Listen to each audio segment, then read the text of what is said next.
This episode is brought to you by State Farm. Listening to this podcast? Smart move.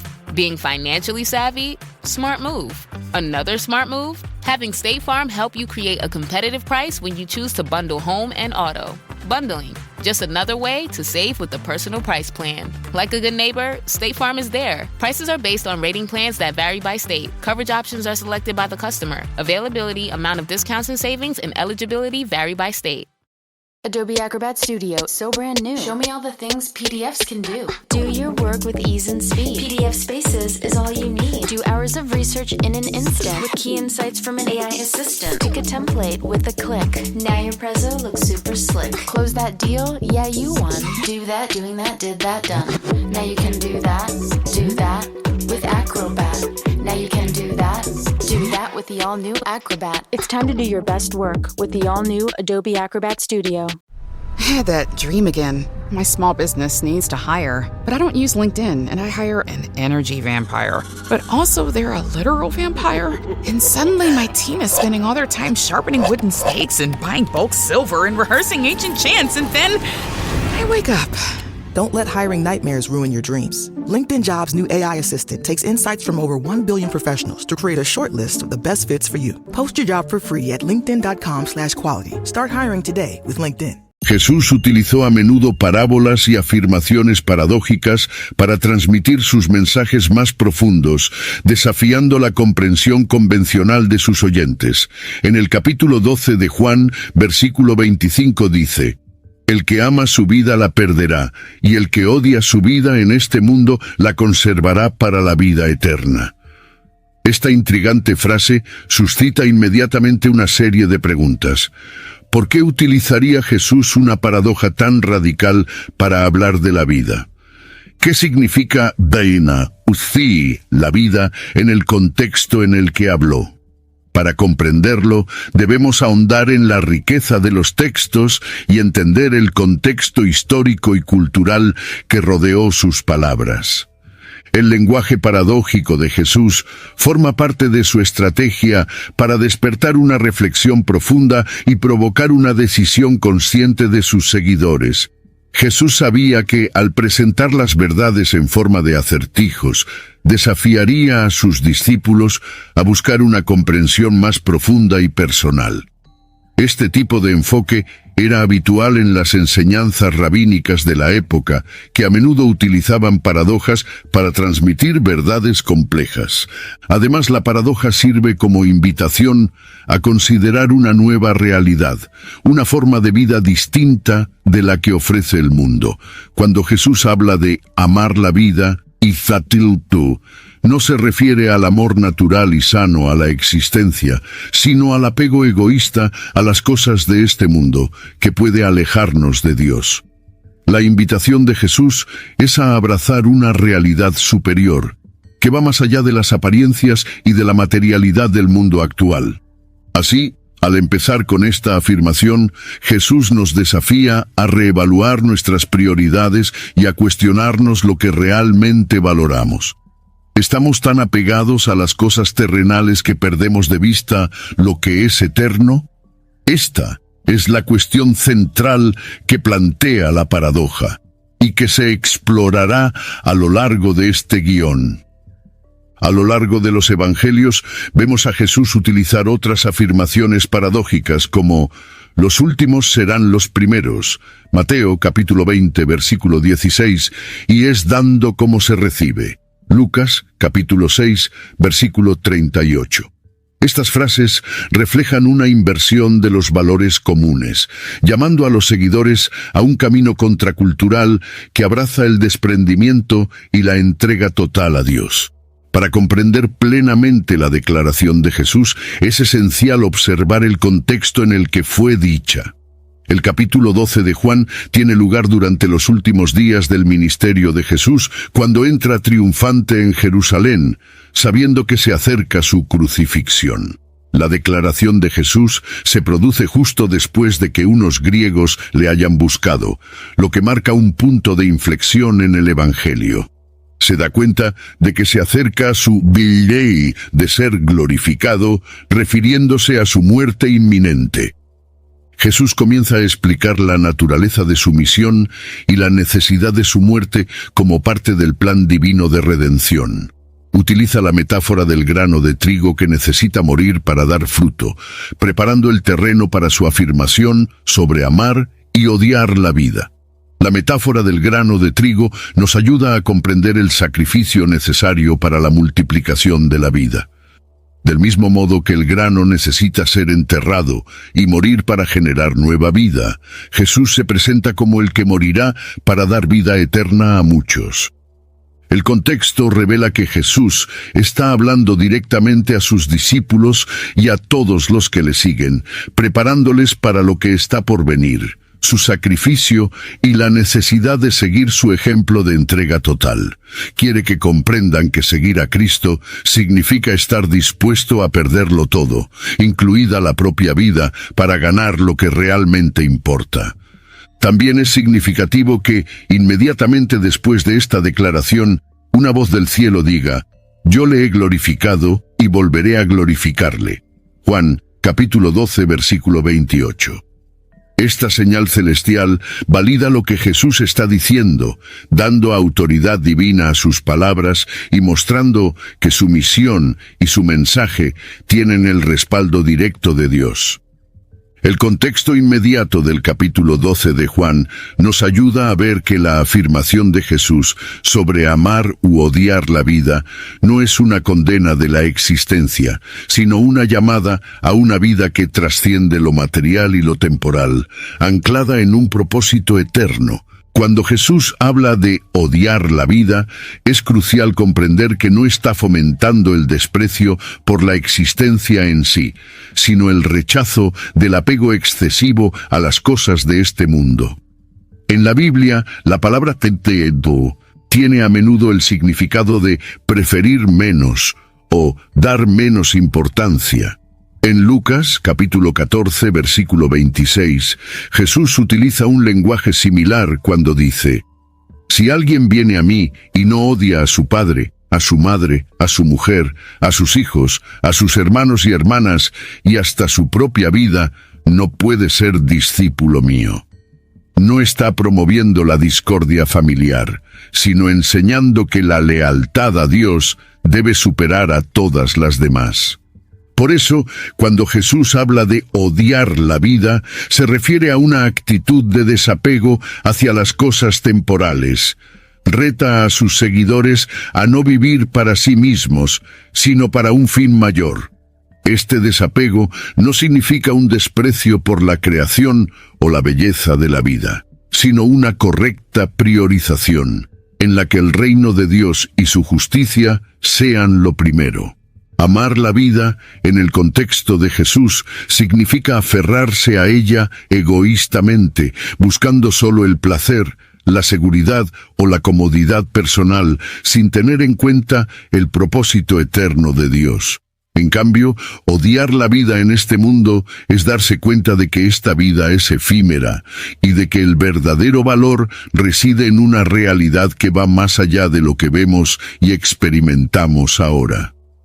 Esta idea se refuerza en el capítulo 8 de Marcos, versículo 35, donde Jesús declara: «Porque el que quiera salvar su vida, la perderá, pero el que pierda su vida por mí y por el Evangelio, la salvará». Jesús está redefiniendo lo que significa vivir de verdad. Llama a sus seguidores a una vida de entrega, renuncia y servicio, que paradójicamente conduce a la verdadera realización y propósito. Oh, it's such a clutch off-season pickup, Dave. I was worried we'd bring back the same team. I meant those blackout motorized shades. Blinds.com made it crazy affordable to replace our old blinds. Hard to install? No, it's easy. I installed these and then got some for my mom. She talked to a design consultant for free and scheduled a professional measure and install. Hall of Fame son. They're the #1 online retailer of custom window coverings in the world. Blinds.com is the GOAT. Visit Blinds.com now for up to 45% off with minimum purchase plus a free professional measure. Rules and restrictions apply. La afirmación de Jesús es una invitación a evaluar nuestras vidas a la luz de la eternidad y a tomar decisiones que reflejen lo que realmente importa. Es una llamada a vivir de un modo que no pierda de vista el propósito eterno que Dios tiene para cada uno de nosotros. Jesús habla a menudo de dos tipos de vida: la vida terrenal, que es temporal, y la vida eterna, que dura para siempre. Estos dos tipos de vida están en constante tensión y conflicto. La vida terrenal se caracteriza por las preocupaciones mundanas, los afanes materiales y el deseo de satisfacer los deseos inmediatos. La vida eterna, en cambio, se caracteriza por una relación con Dios, un propósito divino y una visión que trasciende el momento presente. En el capítulo 6 de Mateo, de los versículos 19 a 21, Jesús aconseja a sus seguidores: «No acumuléis para vosotros tesoros en la tierra, donde la polilla y el orín destruyen, y donde los ladrones entran y roban. Mas haceos tesoros en el cielo, donde ni la polilla ni el orín corrompen, ni los ladrones se meten a robar. Porque donde esté vuestro tesoro, allí estará también vuestro corazón». Aquí subraya la fugacidad de los bienes terrenales e invita a sus seguidores a invertir en algo que realmente dure. Este conflicto entre los dos tipos de vida exige una elección. Jesús nos llama a vivir para lo que es eterno, para los valores del reino de Dios, aunque eso signifique renunciar a los placeres y comodidades temporales.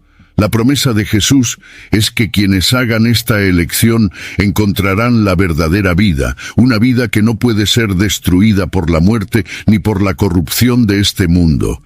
La tensión entre la vida terrenal y la vida eterna es un tema recurrente en la Biblia.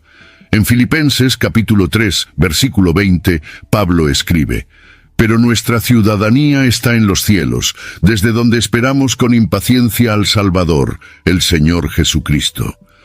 Este versículo subraya que, como seguidores de Cristo, nuestra verdadera patria no es este mundo, sino el cielo. Por tanto, vivimos aquí como peregrinos, con la mirada puesta en un destino eterno. Así pues, la afirmación de Jesús en el versículo 25 del capítulo 12 de Juan refleja esta tensión y nos invita a tomar una decisión radical: vivir para ahora o para la eternidad. Y esta elección tiene profundas implicaciones no solo para nuestro futuro, sino para cada decisión cotidiana que tomamos. Las paradojas son habituales tanto en filosofía como en teología, y sirven como herramientas para expresar verdades complejas que desafían el pensamiento lineal. La declaración de Jesús en Juan, capítulo 12, versículo 25, es un ejemplo clásico de paradoja teológica, una contradicción aparente que revela una verdad más profunda. Este estilo de enseñanza desafía a los oyentes a ir más allá de la superficie y explorar los significados más profundos de las palabras de Jesús. En filosofía, la paradoja se utiliza a menudo para estimular el pensamiento crítico y explorar ideas desde diferentes perspectivas. En la teología cristiana, las paradojas se utilizan para describir la naturaleza de Dios y las verdades del reino de Dios. Por ejemplo, la doctrina de la Trinidad es una paradoja que afirma que Dios es uno en esencia, pero tres en personas. Del mismo modo, el concepto de que Jesús es plenamente Dios y plenamente hombre desafía la lógica humana, pero es fundamental para la fe cristiana. Jesús utilizó las paradojas como una invitación a la reflexión y a la transformación. Sabía que las paradojas tenían el poder de deconstruir las falsas certezas y dar cabida a la verdad divina. En el Sermón de la Montaña, por ejemplo, dice: «Bienaventurados los que lloran, porque ellos serán consolados», otra afirmación paradójica que invierte las expectativas humanas. El uso de paradojas es un rasgo distintivo de la enseñanza de Jesús. Las utiliza para desafiar las convenciones de la época, romper los paradigmas tradicionales e invitar a sus seguidores a una fe más profunda y reflexiva. La paradoja del versículo 25 del capítulo 12 de Juan es, pues, una llamada a ver la vida bajo una nueva luz, una luz iluminada por la perspectiva eterna y el amor sacrificial. Al utilizar este lenguaje paradójico, Jesús nos invita a abrazar la complejidad de la vida espiritual, reconociendo que la verdad divina a menudo desafía nuestra comprensión humana. El camino de la fe, por tanto, es un camino que requiere humildad, voluntad de aprender y valor para vivir lo que no comprendemos plenamente, pero sabemos que es verdad. A lo largo de la historia, muchas vidas se han transformado al comprender y aplicar las palabras de Jesús en Juan, capítulo 12, versículo 25. Un ejemplo clásico es el apóstol Pablo. Antes de su conversión, era un ferviente perseguidor de los cristianos, celoso de sus tradiciones y convicciones judías. Sin embargo, tras su encuentro con Jesús en el camino de Damasco, Pablo perdió literalmente su antigua vida para ganar una nueva dedicada al servicio de Cristo. Se convirtió en uno de los mayores evangelistas y teólogos del cristianismo, afirmando que consideraba que todo lo que tenía era una pérdida, a causa de la sublimidad del conocimiento de Cristo Jesús, mi Señor. Filipenses, capítulo 3, versículo 8.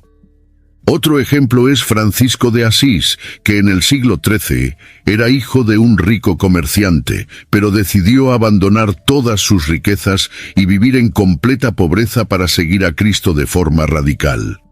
Comprendió que su vida en el mundo significaba rechazar los valores de acumular riquezas y buscar el reino de Dios por encima de todo. Francisco se convirtió en uno de los santos más queridos y respetados de la historia, e influyó en millones de personas con su ejemplo de humildad y devoción. También hay relatos contemporáneos, como el de Jim Elliot, un misionero estadounidense que, en 1956, fue asesinado mientras intentaba evangelizar a una tribu indígena aislada en Ecuador. Antes de morir, escribió en su diario: «No es tonto quien da lo que no puede conservar para ganar lo que no puede perder».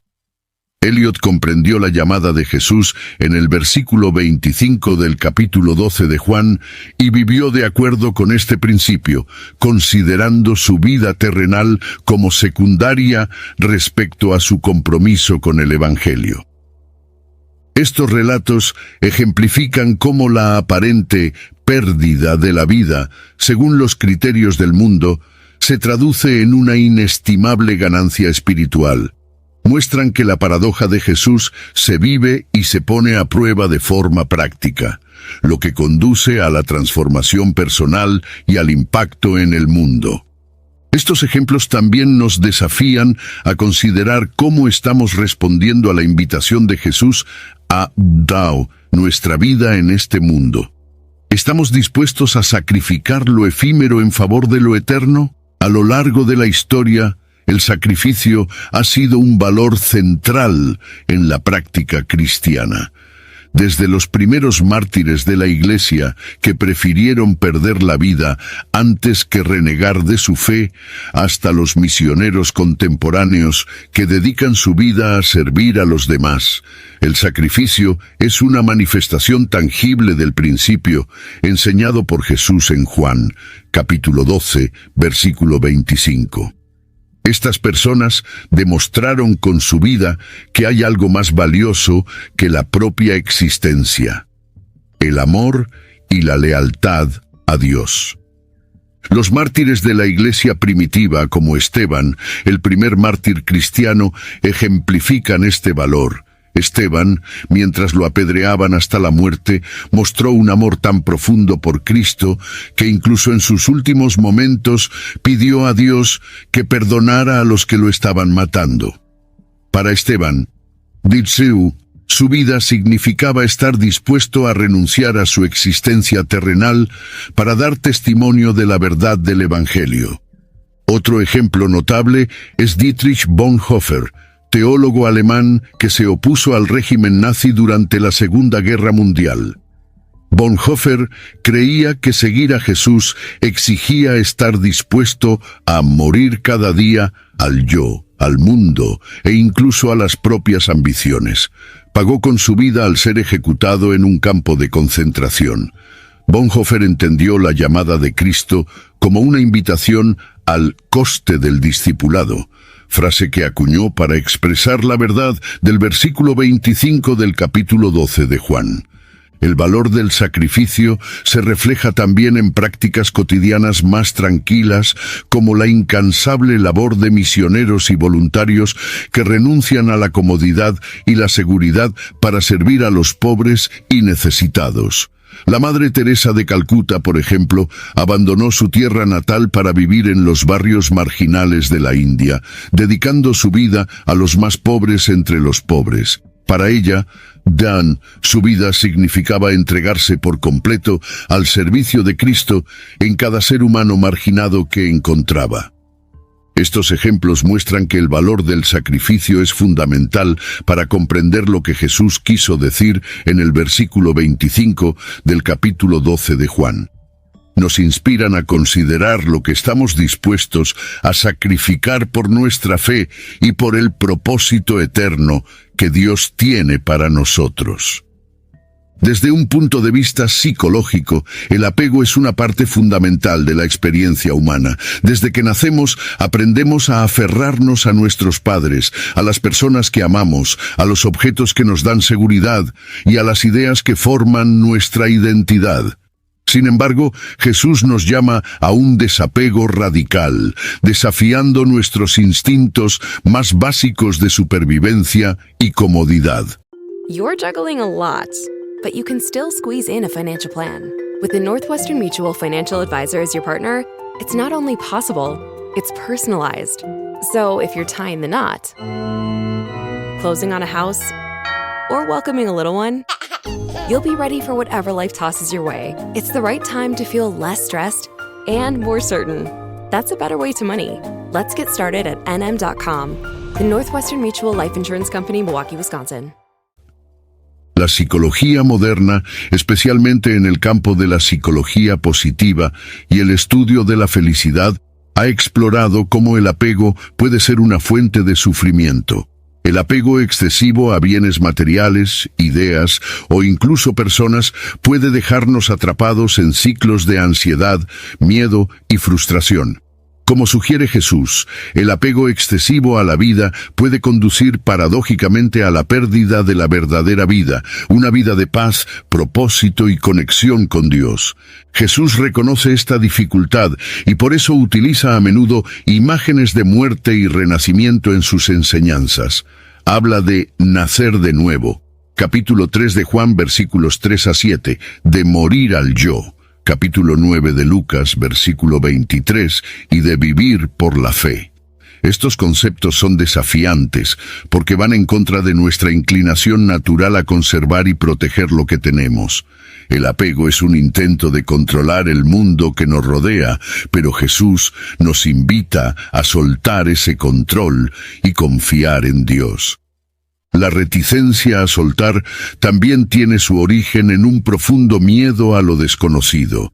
Odiar la vida en este mundo, como sugiere Jesús, requiere fe para creer que hay algo mejor más allá de lo que podemos ver o tocar.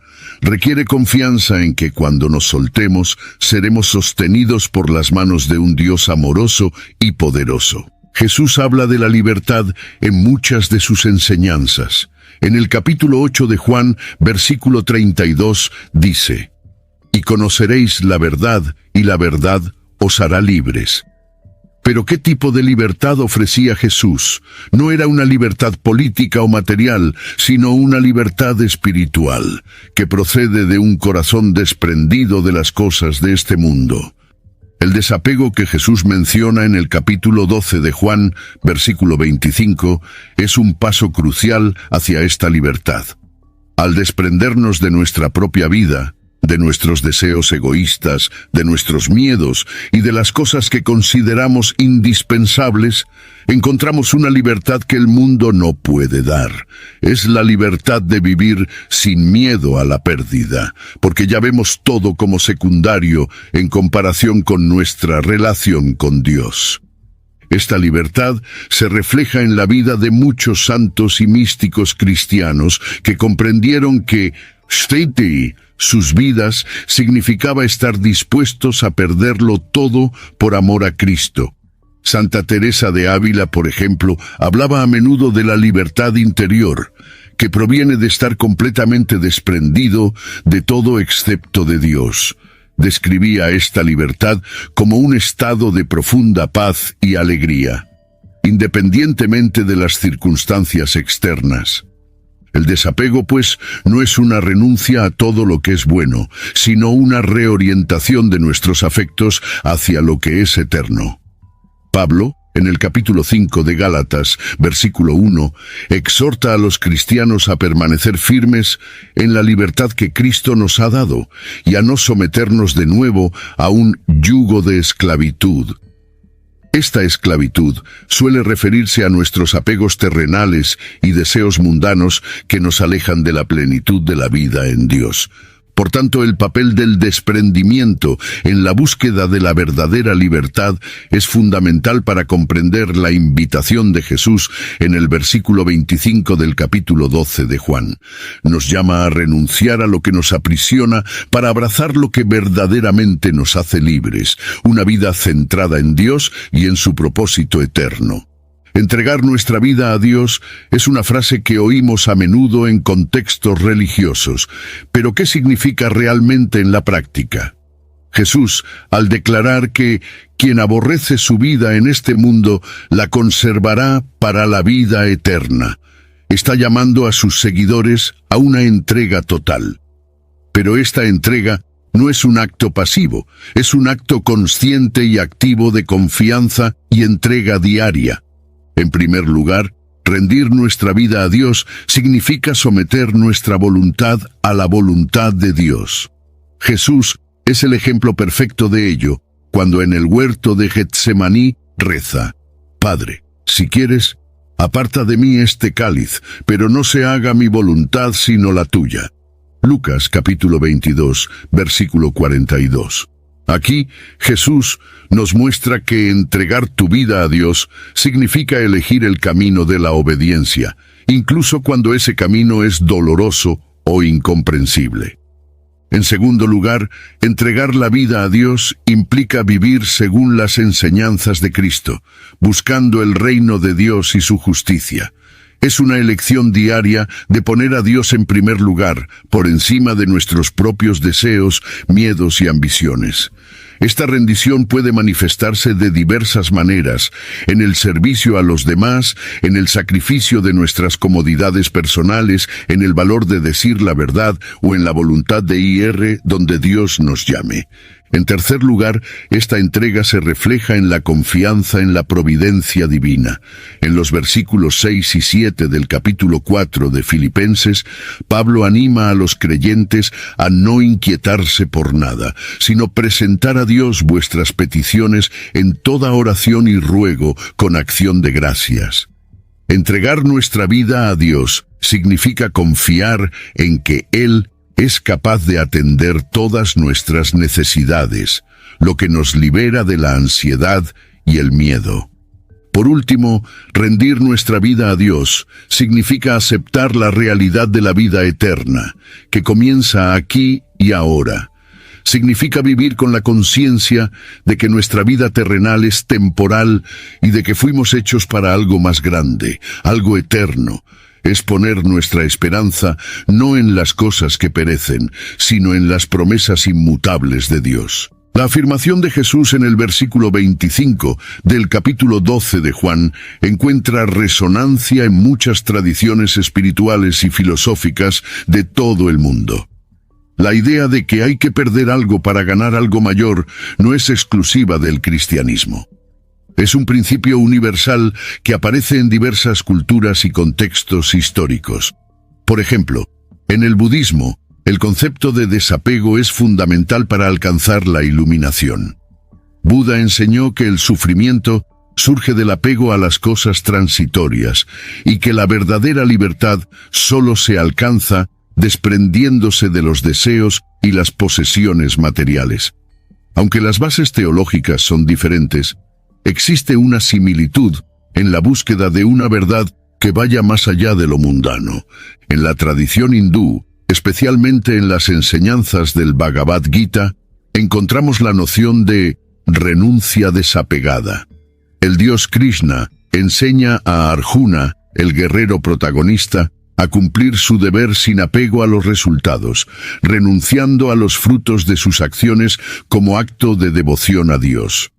Al igual que Jesús reta a sus seguidores a bailar la vida en este mundo, Krishna enseña que la verdadera libertad y la paz proceden de la renuncia al ego y del desapego a los resultados terrenales.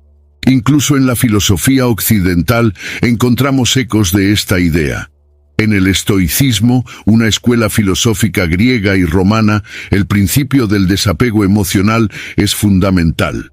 Los estoicos creían que la verdadera felicidad reside en la aceptación pacífica del destino, sin aferrarse a los placeres temporales ni a los dolores de este mundo. Séneca, uno de los principales filósofos estoicos, dijo: «Ningún hombre puede tener un pedazo de cielo hasta que se haya desprendido de la tierra». Estos paralelismos muestran que la invitación de Jesús a la vida en este mundo no es una idea aislada o absurda, sino que forma parte de una sabiduría más amplia y profunda, reconocida por distintas culturas y religiones. Sin embargo, lo que distingue la enseñanza de Jesús es que se centra en la vida eterna y en una relación personal con Dios. Jesús no solo pide un desapego filosófico o psicológico, invita a sus seguidores a entregar su vida a Dios en un acto de fe que trasciende todas las barreras culturales y religiosas. Este reconocimiento de ideas similares en otras tradiciones nos ayuda a comprender mejor el significado y la profundidad de la enseñanza de Jesús, al tiempo que nos recuerda que la verdad de Dios es grande y a menudo se refleja de forma fragmentada en distintos contextos. Jesús, al decir: «Quien odie su vida en este mundo, la conservará para la vida eterna», parece contradecir el concepto tradicional de amor. Sin embargo, un análisis más profundo revela que este a la vida terrenal es en realidad una forma suprema de amor, un amor que trasciende la vida pasajera y se proyecta en la eternidad. Jesús nos invita a amar de otra manera, a tener un amor orientado hacia lo eterno y no solo hacia lo efímero. Este tipo de amor es lo que los teólogos llaman amor ágape, el amor sacrificado e incondicional que Dios tiene por la humanidad y que quiere que sus seguidores cultiven. Este amor no está apegado a las cosas de este mundo, sino que desea lo mejor en un sentido eterno. Cuando Jesús nos llama a vivir la vida terrenal, nos está invitando a amar la vida eterna tan intensamente que nuestras prioridades cambien por completo.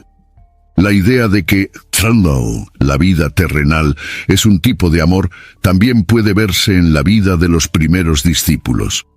Pedro y Juan, por ejemplo, dejaron sus redes de pesca, sus familias y sus posesiones para seguir a Jesús. Odiaban sus vidas en el sentido de que consideraban que todo lo que tenían era secundario ante la llamada de Cristo. Este teisa era en realidad una forma de amor. Amar lo eterno más que lo temporal. Pablo también habla de este tipo de amor cuando escribe en el capítulo 5 de la segunda epístola a los Corintios, versículos 14 y 15. Porque el amor de Cristo nos apremia, pues estamos convencidos de que uno murió por todos, por tanto, todos murieron. Y Él murió por todos, para que los que viven ya no vivan para sí mismos, sino para aquel que murió y resucitó por ellos. Aquí, Pablo describe un cambio radical de prioridades, una transformación de la vida motivada por un amor que supera el egoísmo y el apego a las cosas terrenales. El tendena a la vida terrenal que menciona Jesús no es un sentimiento negativo, sino una forma de reorientar nuestro amor hacia lo que realmente importa. Es amar a Dios sobre todas las cosas y reconocer que la vida eterna es el verdadero destino para el que fuimos creados. Este amor es radical porque exige una reorientación completa de nuestra visión del mundo, pero también es liberador porque nos conecta con la verdadera fuente de la vida. En el capítulo 12 de Juan, versículo 25, cuando Jesús habla de «Sen la vida para conservarla para la vida eterna», anticipa lo que será la esencia del cristianismo, la muerte como punto de partida de la verdadera vida. Jesús estaba a punto de enfrentarse a la crucifixión, un acto que a los ojos del mundo parecía una derrota final, pero que desde la perspectiva de Dios era el comienzo de la mayor victoria de la historia. La resurrección de Jesús, que es el acontecimiento central del cristianismo, reinterpreta el concepto de vida y muerte, mostrando que la muerte es solo un paso a una existencia nueva y gloriosa.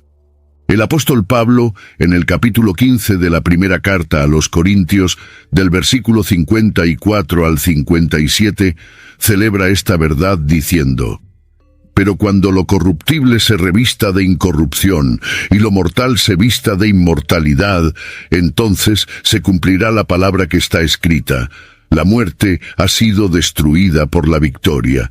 ¿Dónde, oh muerte, está tu victoria? ¿Dónde, oh muerte, está tu aguijón?» Aquí, Pablo celebra la resurrección como la derrota definitiva de la muerte y la apertura del camino hacia la vida eterna. La muerte de Jesús en la cruz, seguida de su resurrección, es el mayor ejemplo de cómo perder la vida según las normas del mundo es en realidad una ganancia espiritual eterna. La resurrección de Jesús es la garantía de la promesa de vida eterna para todos los que le siguen. Es la prueba de que la vida terrenal, como enseñó Jesús, no es un camino hacia la destrucción, sino hacia una nueva creación. Además, Jesús habló a menudo de la resurrección y la vida eterna como realidades presentes para los que creen en Él. En el capítulo 11 de Juan, versículos 25 y 26 declara: «Yo soy la resurrección y la vida. El que cree en mí, aunque muera, vivirá, y el que vive y cree en mí, no morirá jamás». No está hablando solo de una vida futura, sino de una nueva calidad de vida que comienza aquí y ahora, para quienes eligen seguirle y vivir según sus enseñanzas. Cuando Jesús nos invita a vivir la vida en este mundo, nos está llamando a ver más allá de las limitaciones de la existencia terrenal y a abrazar la promesa de la resurrección y la vida eterna. La muerte, en este sentido, no es el final, sino el principio de algo infinitamente mayor y más glorioso. Una vida que nunca termina en la presencia de Dios. Jesús no solo ofrece una promesa de vida eterna, sino que también invita a sus seguidores a vivir con un propósito significativo aquí y ahora. En el capítulo 12 de Juan, la llamada Aptersei, la vida en este mundo, es una invitación a redescubrir el verdadero propósito de la existencia. Vivir con un propósito significa comprender que fuimos creados para algo más que sobrevivir. Fuimos hechos para cumplir la voluntad de Dios y reflejar su amor y su verdad al mundo. En el Sermón de la Montaña, Jesús dice: «Vosotros sois la sal de la tierra. Pero si la sal pierde su sabor, ¿cómo podréis devolverle su sabor? No servirá para nada, salvo para ser arrojada y pisoteada por los hombres». Ser sal de la tierra implica vivir de un modo que preserve y dé sabor al mundo, desempeñando un papel activo en la transformación de la sociedad. Se trata de una llamada a una vida de impacto que va mucho más allá de la búsqueda del interés propio. Vivir con propósito, según Jesús, es amar a Dios y al prójimo como a uno mismo. Es una llamada a servir, a ser una luz en el mundo, a amar sin reservas y a vivir según los valores del reino de Dios. También es una llamada a asumir riesgos, a estar dispuesto a perder lo que el mundo considera valioso a cambio de un propósito mayor y eterno. El apóstol Pablo también expresa esta visión de una vida con propósito en su carta a los Efesios, donde escribe: porque somos creación de Dios realizada en Cristo Jesús para hacer buenas obras, que Dios preparó de antemano para que las hiciéramos. Pablo entiende que cada cristiano tiene una misión específica, un propósito divino que cumplir, que trasciende las preocupaciones mundanas y conecta con la eternidad. Cuando Jesús habla de Jesús, la vida en este mundo, en realidad nos está invitando a vivir de acuerdo con el propósito para el que fuimos creados. Este propósito da sentido a nuestras vidas, nos conecta con Dios y nos ayuda a comprender que nuestra existencia aquí es solo una preparación para algo mucho mayor y más significativo. Al llamar a sus seguidores a vivir la vida en este mundo, Jesús presenta un desafío contracultural radical. El cristianismo, desde sus primeros días, ha sido una fuerza que desafía las normas y los valores imperantes en la sociedad.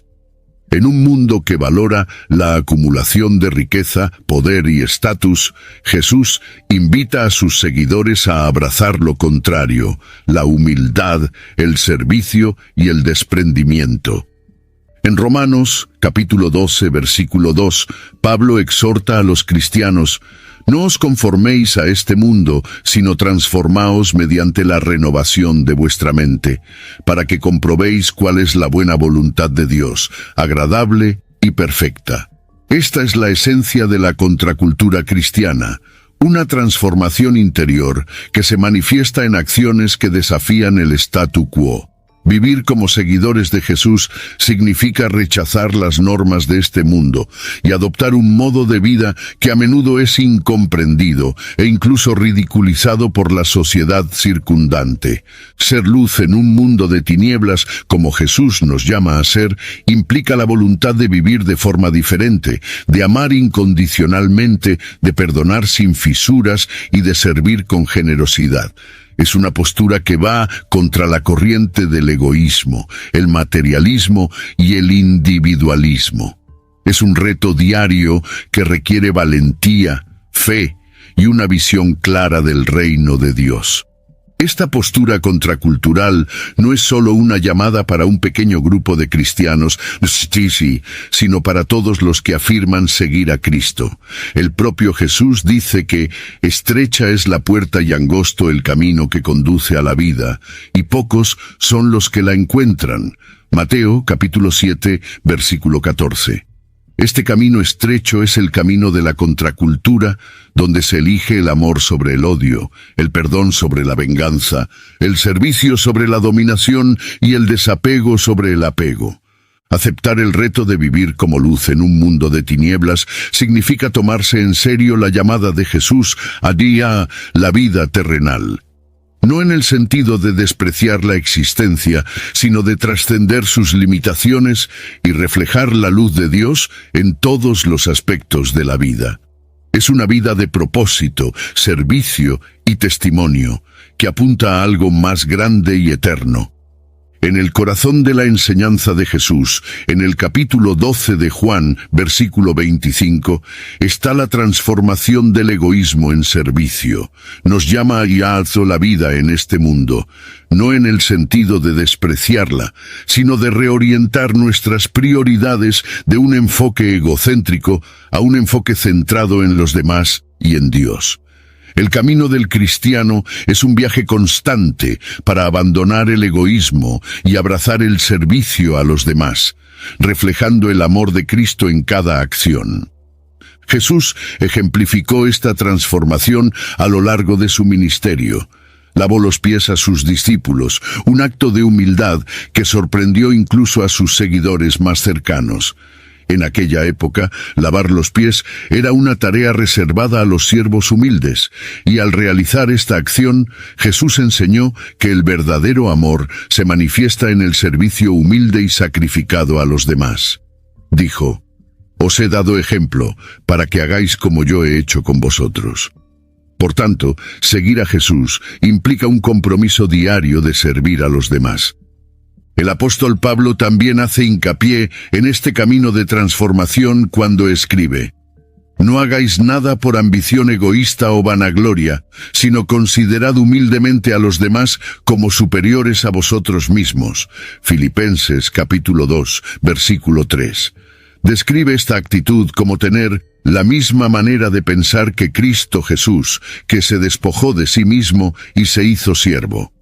Para Pablo, el camino del cristiano es un proceso del ego para llenarse del amor divino, manifestado a través del servicio desinteresado. Además, el servicio al prójimo no es solo una obligación moral, sino una expresión práctica del amor a Dios. En Mateo 25, de los versículos 35 al 40, Jesús narra la parábola del juicio final, donde identifica a los que sirvieron a los necesitados como los que sirvieron al propio Cristo. Porque tuve hambre y me disteis de comer, tuve sed y me disteis de beber, era forastero y me hospedasteis. En verdad os digo que cada vez que lo hicisteis con uno de estos hermanos míos más pequeños, conmigo lo hicisteis. Aquí, Jesús vincula directamente el servicio a los demás con el servicio a sí mismo, mostrando que amar al prójimo es amar a Dios.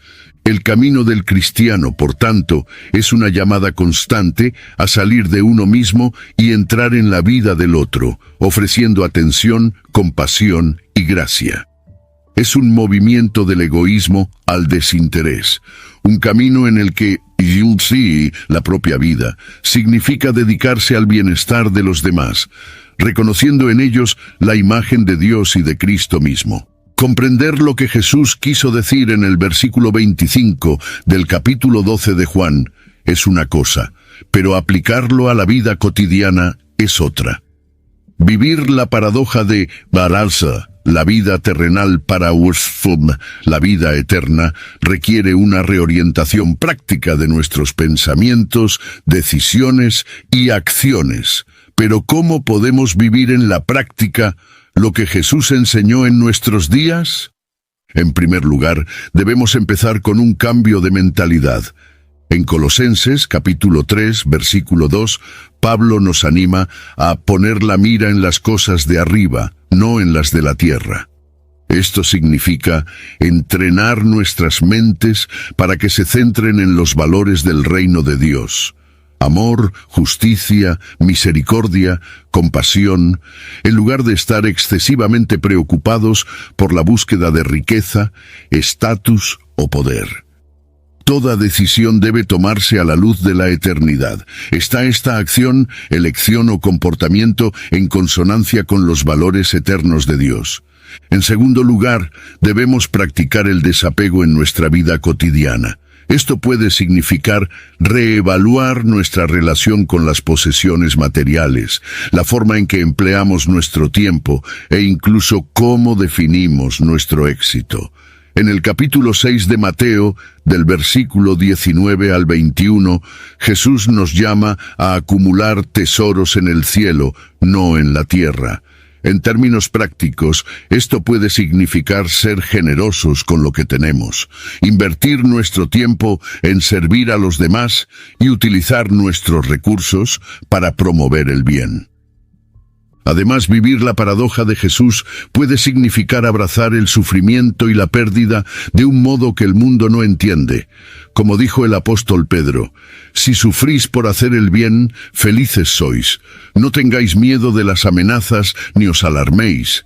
Primera de Pedro, capítulo 3, versículo 14. En un mundo que evita el sufrimiento a toda costa, Jesús nos llama a verlo como una parte natural del camino espiritual. Una herramienta que Dios puede utilizar para refinarnos y acercarnos a Él. También debemos procurar vivir una vida de servicio, anteponiendo las necesidades de los demás a las nuestras, como se ejemplifica en el versículo 4 del capítulo 2 de Filipenses. Que cada uno de vosotros vele no solo por sus propios intereses, sino también por los intereses de los demás. Esto puede ser algo tan sencillo como ayudar a un vecino, participar en actividades de voluntariado o incluso simplemente escuchar a alguien con empatía y paciencia. Vivir la paradoja del versículo 25 del capítulo 12 de Juan significa cultivar una relación íntima con Dios mediante la oración, la meditación de la palabra y la comunión con otros creyentes. Solo conociendo a Dios más profundamente podemos confiar en Él lo suficiente como para amar nuestra vida terrenal y abrazar la vida eterna que Él promete.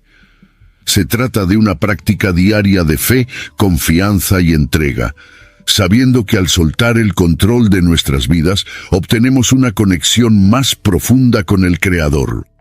Al concluir este viaje, a través de la enigmática enseñanza de Jesús, nos damos cuenta de que su afirmación es en realidad una invitación a un tipo de vida que desafía la lógica convencional. Jesús nos llama a una paradoja: perder para ganar, morir para vivir, odiar para amar de verdad.